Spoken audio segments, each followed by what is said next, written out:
ഈശോ മിശിഹായ്ക്ക് സ്തുതിയായിരിക്കട്ടെ. ഈശോ മിശിഹായിൽ സ്നേഹിക്കപ്പെടുന്ന മാതാപിതാക്കളെ, സഹോദരങ്ങളെ, പാശ്ചാത്യ സഭയിൽ നോമ്പുകാലം ആരംഭിക്കുന്നത്, വലിയ നോമ്പുകാലം ആരംഭിക്കുന്നത് വിഭൂതി ബുധനാഴ്ചയോട് കൂടിയാണ്. വിഭൂതി ബുധനാഴ്ച എന്ന് പറയുന്നത്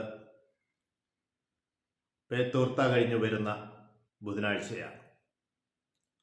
അന്ന് അനുതാപത്തിൻ്റെ സൂചനയായി ചാരം പൂശിക്കൊണ്ട് നോമ്പിലേക്ക് പ്രവേശിക്കുകയാണ്. എന്നാൽ പൗരസ്ത്യ സഭകളിൽ നോമ്പ് ആരംഭിക്കുന്നത് പേതൃത്ത കഴിഞ്ഞു വരുന്ന തിങ്കളാഴ്ചയാണ്. പേത്തൂർത്തായുടെ ആ ദിവസം തന്നെ നോമ്പ് ആരംഭിക്കുന്നുണ്ട്. ഞായറാഴ്ച പാതിരാവിൽ നോമ്പുകാലത്തിലേക്ക് പ്രവേശിക്കുകയാണ്.